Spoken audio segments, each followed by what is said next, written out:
Welcome to our PhD seminar series.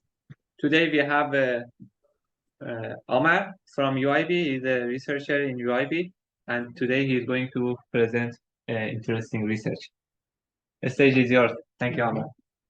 Thank you so much for inviting me. And I'm Ammar Malik. I am a postdoc researcher at computational biology unit at University of Bergen. And before I start my presentation, I would just want to give one disclaimer that this interpretable AI, this is not my own field of work, like that, for example, and I'm not an expert in it. This is something that I have started to learn recently. And I personally feel that one of the good ways to learn anything is that you present it in front of the audience, because that way you are forced to, you can say, learn it with more focus. So that's what I try to do. So it is possible that some of you may know more than me about this already. And one more thing that I was not aware about what kind of background you guys would have. So I assumed it might be too basic for you, the presentation, for which I apologize in advance. But I hope you would learn something, because I recently came to know about this Captum library that can be used to make our machine learning models interpretable. And perhaps you can also learn how we can use it, or what are the functionalities that are given in this particular library. So before, now we start our presentation. We'll start with the neural networks first. We will try to see that how neural networks work actually. So you might already know how they work, but just to give a brief revision, like what is happening in the background of the neural network. So we'll start there. So assume that we have these three set of inputs. So these are our inputs, and we, just for the sake of it, we call it input layers. So these are the number associated with, and these are three inputs. And in a machine learning problem, we'll have output associated with the input as well. So for example, that output is in this case 0. So now basically in the machine learning problem, we want to predict 0 based, if we are given this input, we want to predict 0. Now in a neural network, this is the, you can say, the simplest form of a neural network, also because it's only one layer, input layer, and just the output layer. So it is also called as single layer perceptron, but it will give you an idea about the complicated networks as well. So each of the inputs is basically connected to this output layer, and there are these edges connected to it, and each of the edge has a weight associated with it. And we randomly initialize these weights. So in this case, I've randomly chosen 3 numbers, and each of these weights would be multiplied by its corresponding input, and then we sum up these mathematics like this. And for example, when we have done this computation, we get -1. And there's one more function that we need to do, is that that is basically we want to have our output in a range of 0 to 1, typically in a neural network. So for that, we can use a sigmoid function. I haven't displayed the mathematical details of sigmoid. One of the reasons there are very less mathematical details in the presentation is because I'm from biology unit, and there people don't really know much about this mathematics. So it's usually my habit to keep the less mathematics as much as possible. Yeah. So when we apply the sigmoid function, we get this 0.27. Now the original value was 0, and the model has predicted 0.27. Now what we will do is the network will do is it would calculate the difference between the actual value and the predicted value. And then based on that error, it would propagate that error backwards, and then would try to readjust these weights. So if the error is large, then obviously this adjustment would be large. And if the error is less, then obviously this adjustment would be less as well. So basically, we're trying to find these perfect weights. So if you have seen those old radio sets where you are trying to move the knob to get the perfect frequency and get the radio channel. So this is kind of similar to that. We have 3 knobs. Basically, we are trying to move them simultaneously and trying to get the perfect mapping from the input to the output. So like this is and this model, like this kind of a neural network or like a simple model can only learn linear patterns, because you can see like it's just a linear equation. So it can learn the linear mapping from the input to the output. But in the real world, we would be dealing with most of the problems that are like non-linear in nature. So then the solution is simple. You simply stack multiple of these networks together, and you hope that the combination of these linear functions can learn a non-linear approximation of a function as well. So something like this, you have an input layer, and then we call it a hidden layer because it's an intermediate layer between the input and the output. And then similar to the previous slide, like each of the input would be connected to each of the nodes. So now at each of these nodes, like the same function is being performed. So basically each of these nodes is learning a different linear pattern of this input. And then finally, the output of these hidden layers would be connected to different further hidden layers as well. So that way, like we hope that we can learn these different combinations of linear functions, and then in turn we will have a non-linear mapping as well, and it is connected to the output as well.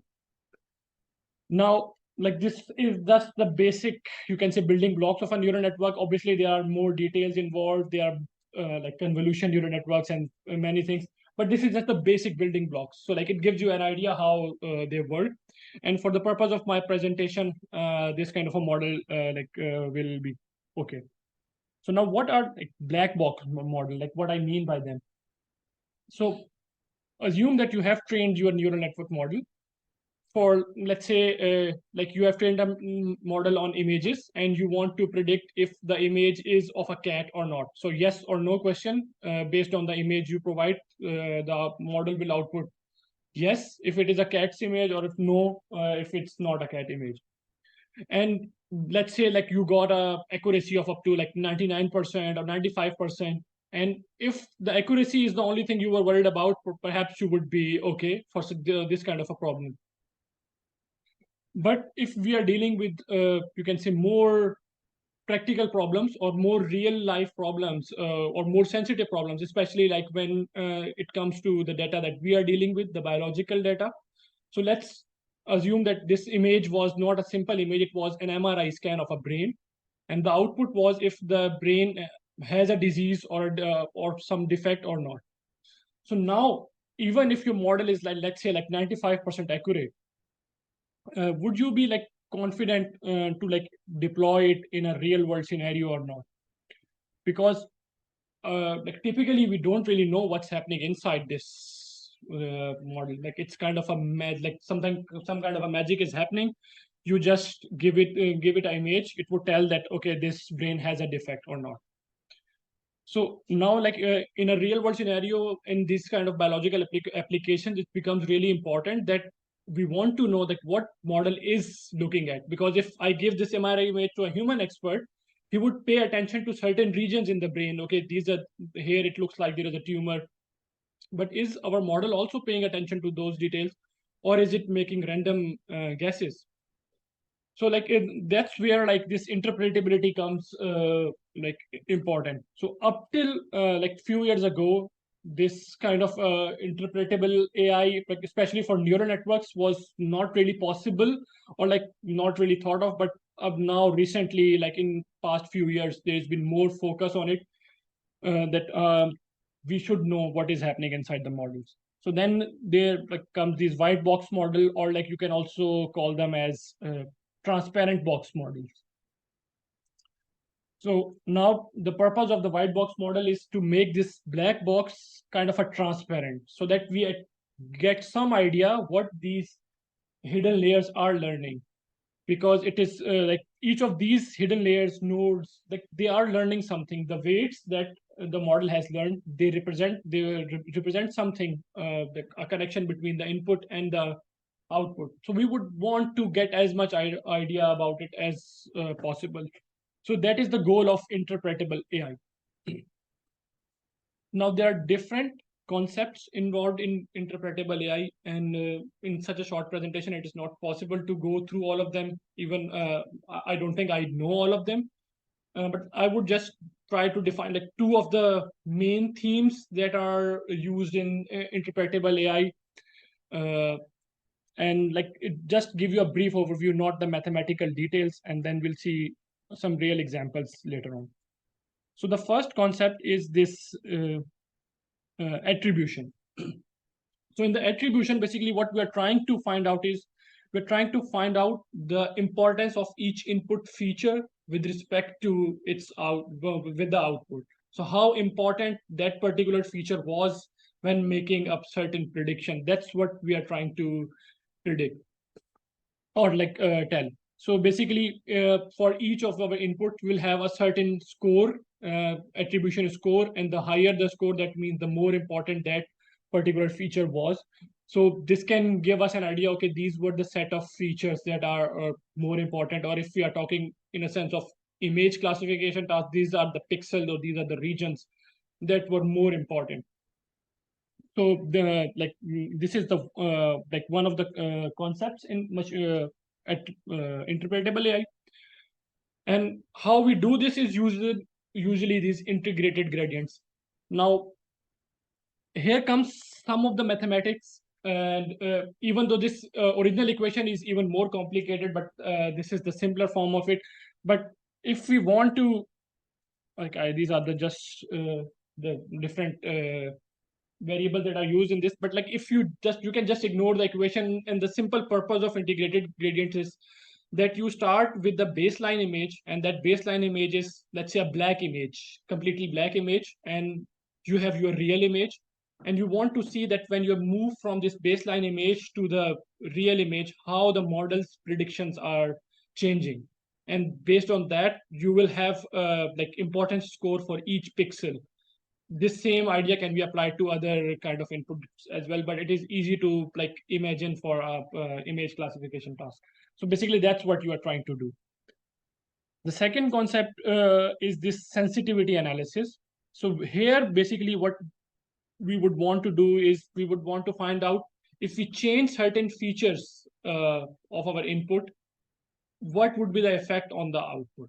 So basically, like here we are trying to see, like for example, if I change a particular feature, if is my prediction going down or up. And for example, if this prediction accuracy is going down, that means that particular feature, that particular pixel was important for my classification.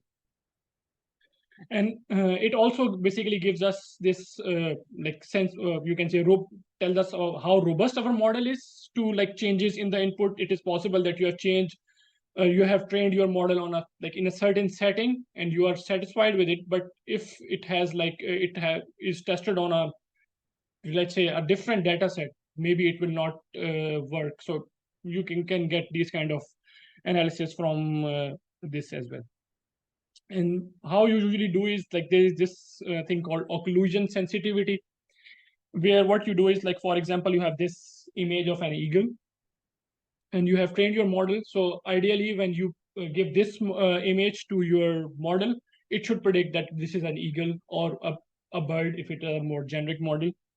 But now what you would do is you would cover the portion of your image with like zeros or like black, and then you would feed this image to the model and you would see if the prediction accuracy is going down or not, or the prediction confidence is going down or not. And then you kind of like slide it through. And ideally what would happen is like for the regions where the main image is not situated, it would not have much effect on the prediction performance. But for example, when the bar is on like somewhere here near the face, the prediction confidence would go down significantly, and that would give you an idea, okay, perhaps this is the region that is more important. And it would also give you confidence that, okay, my model is basically focusing on the face of the bird. That means that it is making the decision based on how a bird should look like or how an eagle should look like. So, and you don't need to know, like if you want to do this like for your own problems, most often like you would not need to know a lot of the mathematical details how these things are done, especially like specifically if you are doing, let's say, proper research into this area, of course, like you would need to know these details. But if you just want to check how well your model was, or what is like how to make your own model interpretable. You can do that using this Captum library. It's a Python library, and Captum literally means in Latin language comprehension. I think Latin or Greek, I forgot. I think Latin. So like that's what it is doing, that it is making our neural networks model more comprehensible to us. It is built upon PyTorch, which is a like deep learning framework. And I was just like searching online, and I observed that you can do the same things in the TensorFlow as well. So like you can search and how to do these things in TensorFlow, and you would get the same functionality there as well. But this Captum library is like specifically made for this interpretable thing, and it includes like lots of functionalities that are usually you have to like use different libraries. They're all, you can say, you can find them here as well. So what this library, like there are lots of things that you can do with this library.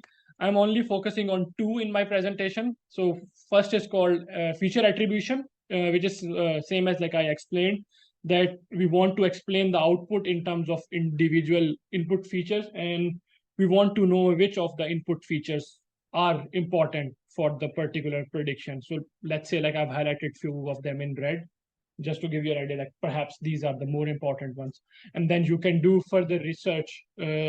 So in image classification tasks, perhaps it will not be that informative. But for example, when we are dealing with biological data, it becomes more important that we know, okay, perhaps these were the genes or these were the regions in our DNA that are more important for the prediction of a disease. So like we can get this kind of data, and then we can do more research about these inputs as well. And the second thing is that you can also get an idea about the hidden neurons. This is done using this neuron attribution. And basically now you are trying to explain the activity of hidden neurons in terms of the input features. So something like we already know that these are the more important features, but we also want to know what were the hidden neurons that were mainly focusing on this particular input. So you can also find out these things using neuron attribution algorithms. And it will also basically help you connect the dots from the input to the output. Another thing that is particularly important in what we are trying to do in my research, like trying to connect the biological information to a disease. And we want to know, okay, because it is possible that these hidden layers represent something biologically relevant. So then we want to know, okay, if this is the pathway that a disease takes, so like then that can be helpful as well. So yeah, 17 minutes. So yeah, now we'll move to the examples. And I think we'll spend more time on the examples. I prepared like 2 examples, very basic ones, but it will give you an idea that, okay, these are the things that you can do. And if you are interested in learning more, you can directly go to the Captum homepage, and there are like many more applications that you can find. So like I don't see many of you have laptops, but if you want, like you can, like I've uploaded the code on this in like my repository, and you can use this QR code as well if you want. So I'll give you a minute, I think, if you want to share on chat. I'll have to type. Okay. Yeah.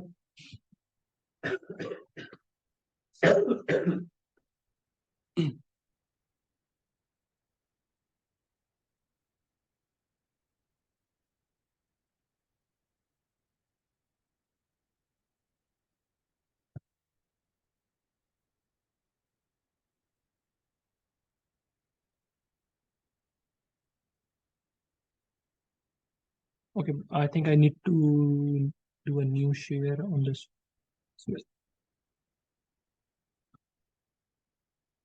Okay. I need to close my presentation.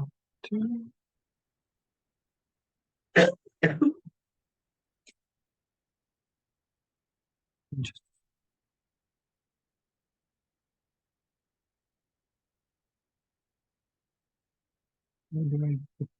okay.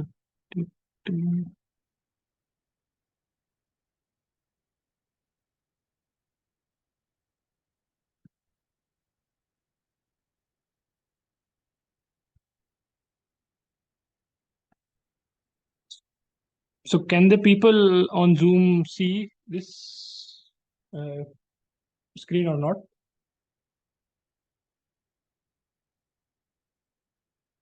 Yes, we can see it. Okay, yeah. So yeah, this this part this is a very basic example, but this gives you an idea about the functionalities of this library. So is there anyone who hasn't heard about this Titanic data before? Yeah. So yes, but that's the thing. Like you guys are from data science background, so like you already know about it. So yeah, this is the data set where we have information about the passengers on the Titanic ship and if they survived or not. So now we want to see if we train a simple, let's say, neural network model and to predict if a passenger survived or not. We want to see what is it in the features that the model is paying attention to. And if those features are, you can say, if they make any sense or not, or if it is like paying attention to something irrelevant. So, oops. So I think you all might already know about Python, so I can skip the details like how about the data processing thing. So this is how the data looks like. We have this passenger class, or if they survived or not, and these different features. And then we do some pre-processing. We convert these categorical features such as gender and location where passenger got on the ship and their class into one hot encodings. You all know what one hot encoding is. And then we also remove features such as like name and like in this case we are filling the missing values with average values, but like there can be other ways to do this as well, but like this is just a naive way to do that. So now this is how our data would look like, splitting our data into like train and test sets, and then we define a very simple neural network. And like for example, you only trained it for 200 epochs, and let's say you were satisfied with the accuracy or the loss. So like the train accuracy was, let's say, 84%, and the test accuracy was 82%. So not very good, but like for just the sake of our example, we want to see, okay, what was in the data that made it like 82% correct. So like we want to see those features. So we want to basically find out that which features were important to reach these decisions, and basically this is done using this feature attribution, which is in turn done using integrated gradients. So these are like few functions or how lines of code that how you do it. You all have access to my code, so you can see there. I will directly go to the result. So this is the average feature importance. And now we see this bar chart, which is basically telling us that how important a feature was. So like for now, you can ignore the signs and tell me like which of the feature was the most important one.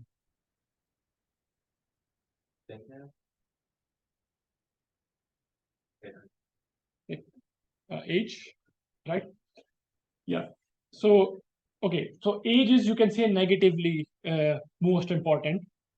What does that imply in terms of survive? We are trying to predict if a passenger survived or not. So like, yeah, so like that means that younger people have more chances of survival. The older you are, the less chances you have. And do you think this makes sense? Because in this kind of scenario, you usually the kids are given priority, that they have to be saved, and also the older people, they are a bit slow to move as well, so it would be difficult for them to survive. So we can be like bit more confident, okay, our model is not making random guesses, it has given like right importance to a right feature. And then the second most important feature is male. Yeah. So this implies that being a male, that means you had less chances of survival on the Titanic. Can you guys tell me like why it should be? Yeah, exactly. So like women and kids are given priority, so that means being male, there are less chances of that you would survive. So like we can see that okay, these are the few features, and because we already have this kind of knowledge, so here this idea about domain knowledge comes. Like if we want to see if the features are important or not, for that having the domain knowledge is important. So based on that, we can be sure, okay, that our model has learned something. And if we want to see that how the neurons are, like we want to find the importance of neurons. So even though this particular graph doesn't tell you much, but we can see that, okay, this 8th neuron in our model was given the most importance. So we also know that as well. And we can also know that what each of these important neurons are looking at in the input. So we can, for example, find out, okay, what was this 8th neuron looking at? So for example, like here, I think I've plotted it for neuron 0. So here you can see like for other features, it is almost 0, like it is giving 0 importance. It has given most importance to age and fair. That means this neuron 0 is focusing more or learning more from these two variables, age and fair. And similarly, like the other neurons would be focusing on some other feature. For example, this neuron 10 is focusing more on the gender aspect. So like you get an idea, okay, what these neurons are also looking at. So yeah, this was the first example, and the second one is. Can you say a little bit about the baseline here? Because I don't see it explicitly at all. I mean, integrated gradient always goes from some ridge to some baseline. Yeah. Also, this case, just some baseline. Yeah. So like you mean the baseline is usually like from what I figured out was like it's usually zeros. Like from if you interpolate from zeros to your actual input, and like you're moving from your baseline to the input, how is your model prediction changes, and then you figure out, okay, what were the features that were more important in Metrica. But you don't know what zeros correspond to in this case. Yeah. I haven't really thought about it, so I think I need to think. I need more time to think about it. Your question. So perhaps like this is the second example where like we are trying to do the same thing but with images. It is because it is like you can visualize these things visually. So here we are using pre-trained ResNet model, so we don't need to train it ourselves. And there are like these different labels that you can predict.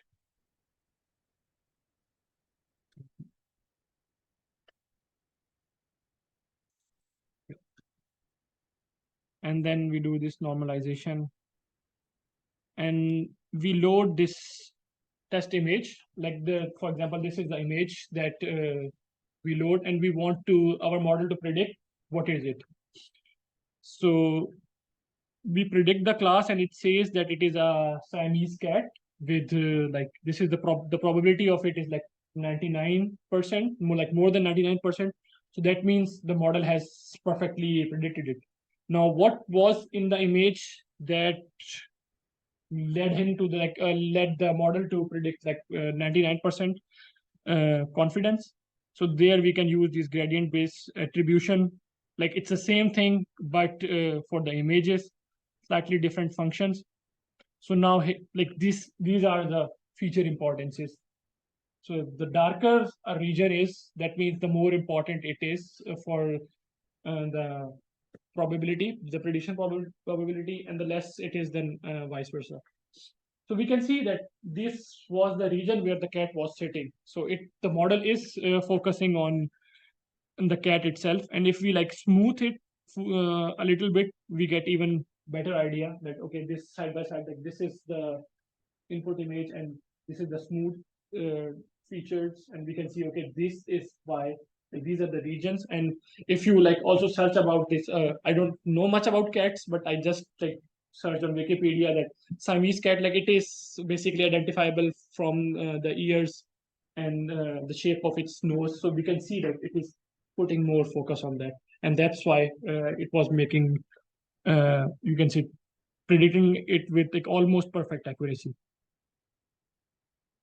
And then the second thing was that I discussed in my presentation was this occlusion-based attribution, where we have this like kind of a sliding window. We slide it across the image, and we see if the prediction accuracy goes down or not. And based on that, like here, what was, yeah, it was like 8x8 sliding window, and we can see, okay, these were the regions that were more important. And again, these are the regions where like the cat is sitting actually. So that means the model is focusing on the regions where the object is located. And if we increase the sliding window, we would get like something like this. So now we can see, okay, the face was the main important region. So yeah, these are the two examples. Obviously, like if you go to the Captum homepage, you would find many more examples, and like how you can incorporate it into your research. I'm also learning about it, and you already have one PhD in here. Like probably he's doing his PhD on the similar field. So yeah, so this is really interesting. And when you are dealing with the problems, I think it is very exciting that you know that your model is what your model is learning. So you're more confident about your prediction. It's not just getting about the higher accuracy or higher like prediction score. So this is it for my presentation. I hope you learned something from this presentation. And I hope that next time I can present more about the research that I personally do, what applications we are using these things for. So that would be for the next time. Yeah.